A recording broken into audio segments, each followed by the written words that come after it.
One to go, and we'll cut them loose tonight in the new Way 150, and there's a problem for Doug Kobe.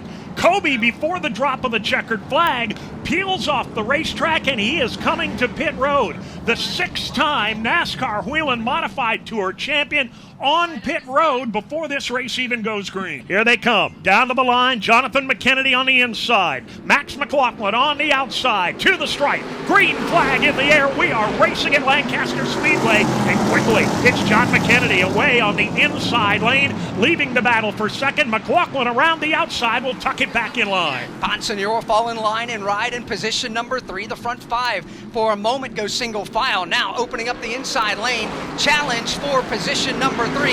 Salamito takes a peek to the inside. They continue to chase John McKennedy, but the battle is shaping up at the front of the pack. Down low to the inside. Here comes Timmy Salamito. He's on the run with Bonsignor up high. And he's going to have the inside lane. They'll drag race down the drag strip right here at Lancaster Speedway, side by side for position number 3. Max McLaughlin in the 77 trying to fight off a double-barreled challenge to the inside. Salamito in the 64. To the outside, the point leader, Bonsignor in the 51. Everybody looking for daylight as Mad Max tries to block 2 lanes at the same time. Oh, car hard into turn number 1. Woody Pitcat goes head on into the turn 1 wall, and styrofoam goes flying everywhere, and we're under the caution for the first time. We talked about the razor-tight point standings. Here's a great example. Woody Pitcat came in 4th in points. Yeah, that right front tire was in trouble before he even got off course. Carried him up the racetrack and hard into the foam. And as hard a lick as that was, imagine concrete instead of the foam. That low line worked pretty well for him on the initial start, and it's going to work well for him again as he rockets away at the drop of the green flag. McKennedy to the lead. Now let's see if McLaughlin can find the hole on the inside. He does as they exit turn number 2. He'll slide back in line in second. The side-by-side battle now is for third. Justin Bonsignor opens up the inside lane. He'll squeeze out in front, grab position number 3. That is going to force a battle for position number 4. Salamito's got his hands full as he looks to his left elbow. Timmy Salamito got a little kick in the shorts going down the back straightaway last time by, courtesy of the Ronnie Silk machine, but he is hanging tough in that outside lane. Patrick Emmerling down low, can't quite keep it wound up, although he'll lead this time at the stripe. And now Emmerling will clear Tommy Salamito right in, or Timmy Salamito, I should say, off turn number 2. So Salamito in that white 64, he is now being chased in hot pursuit back up off of the corner, trying to just hang on to that spot. McLaughlin in the 77, trying to hold off the 51 of Bonsignor. Justin looking to the inside. He's got a wheel in down low, opens the door, and they'll go side by side now for position number 2. McLaughlin from the outside lane has the momentum again. He'll give up the inside lane to Justin Bonsignor off turn number 4. Bonsignor will pull even. The drag race for second is on. Close quarters racing for position number 2. Justin Bonsignor on the inside. Max McLaughlin on the outside. Mad Max will not give it up, but finally Bonsignor is able to finish him off as they enter turn 3. I don't think McLaughlin wanted to give it up, but Justin Bonsignor was determined he was going to be the runner-up driver on that particular lap. Jonathan McKennedy benefit dance is down to its final car length now as Justin Bonsignor has arrived on the scene. Bonsignor to the inside, tries to stick a fender alongside, I should say a wheel, can't get it done. That wheel will fall back in line now, go nose to tail, first and second. It's McKennedy up front. These modifieds race off turn 4. Justin Bonsignor rides in his tire tracks. Justin took the point lead a week ago at New Hampshire Motor Speedway, moving on to the top spot by only 10 points, looking to pad the margin a little bit tonight. But Jonathan McKennedy's not going to go without a fight. He's opened up a car-length lead yet again. He has. I mean, when you just basically ride around, he built up a sizable advantage, about 10 car lengths or so at one point in the race. You have to wonder, as well as this car is handling and as many green flag laps as we put down now, is he simply trying to save the tires on that car? Yeah, there's no doubt about it. And the Jonathan McKennedy lead continues to yo-yo. Closing back in now is Justin Bonsignor. It looked like McKennedy had fought off the charge, pulled away by a couple or 3 car lengths, but Bonsignor is back on the hunt as they hit turn 3. And again, more slower cars in front of them. Ken Hagee is in front of them right now in that purple 18 car. He'll go to the outside lane. What do the leaders opt to do as Fifield keeps her car down at the bottom? That's the pink and black 01. She's a handful of laps down as the fight for the lead continues. And as McKennedy and Bonsignor begin to lap their way a little further up through the field, Ken Hagee about to go a lap down now in that purple and black number 18 machine.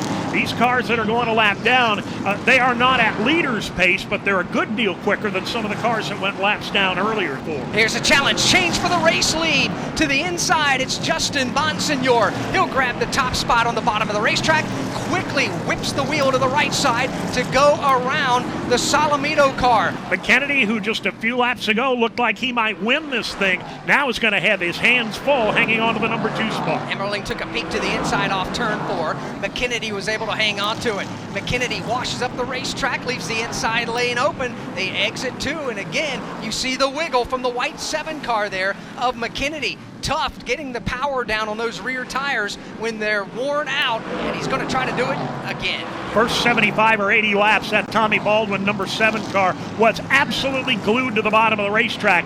Now it just will not stick down low. The barn door is wide open now for Patrick Emmerling. He threads the needle to the inside, nearly making contact in turn 4. Nice job trying to keep the car off of the McKennedy machine, but Jonathan McKennedy, no choice. He's going to have to let Emmerling slide on by. Bonsignor in second. That's the black 51 car.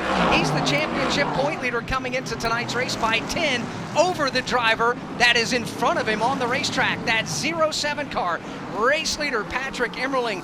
What a race we've got going on, and a good championship fight as well. So far, as of right now, one mistake has been the difference, and it wasn't a big mistake. It was a 6 to 12, maybe 18-inch mistake, getting a little too high, but Justin Bonsignor is not done yet. He is all over Emmerling for the lead. Well, you just saw a big shower of sparks come out of the race leader's car as he bottomed out up off of turn number 4 last lap by. Let's see if it happens again. It does not. Emmerling hangs onto the top, and we got a car around over in turn number 2. And there is the caution flag that a lot of these drivers were looking for, as we got one car still sitting over inside of turn number 2. The Scott Wiley machine went for a spin, also going the wrong way as the Walter Sutcliffe Jr. car. Here they come, out of turn number 4. Pace car heads for pit road. Chief starter Bob Slade has the green flag in hand. He lets it fly, and Emmerling is quickly away with the lead. He's going to be right at the bottom of the racetrack. That'll leave the battle for second on. However, Ron Silk has other ideas. No intentions of battling for second. He wants to battle for the lead. Ron Silk slams it down into that inside lane across the nose of Jonathan McKennedy. McKennedy nearly gets gathered up by Anthony Nacella. Nacella high side in the 82. They tangle, and around they go. McKennedy spins. Nacella spins. Ken Hagee goes sliding down through the infield. J.B. Fortin is gathered up in it as well. Now a multi-car tangle in turn number 2 as they got together battling for the runner-up spot. And this is a big problem with this few elapsed, as you see Goodale's car up in sparks, right front clearly down, dragging suspension pieces there as he's going to have to make his way to pit road. This is a tough one, Dave, because with only 16 laps to go in the race, these are fresh tires they just put on these race cars. They've just used up a set of fresh tires, spinning around down there. They could potentially flat spot brand new fresh rubber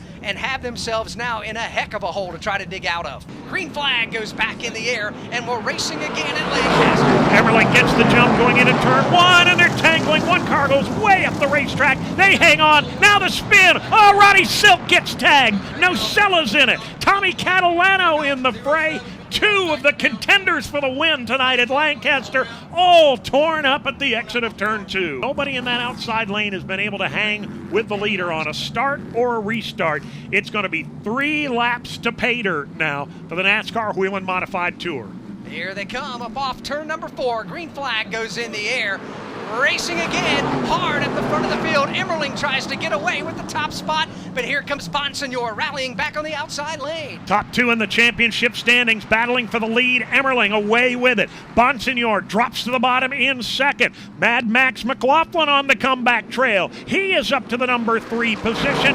John McKennedy in the 4th spot as the sparks fly into turn 1. Now 3 laps to go. They added the laps back as we race here at Lancaster. Eric Goodale, the right front dragging there the sparks. That's what you're seeing. Goodale tries to get up underneath The McKinney machine, nothing there. The battle for the race lead is in turn 1. Top 2 in the championship standings going at it for the win in the new way 150. They tangle. Emmerling dirt trucks his way off the corner. He hangs onto it. Bonsignor has to lift. It's Emmerling by half a car length. Off turn 4, white flag goes in the air. 1 lap to go here at Lancaster. Who's it going to be? Emmerling dirt trucks it back to turn number 1.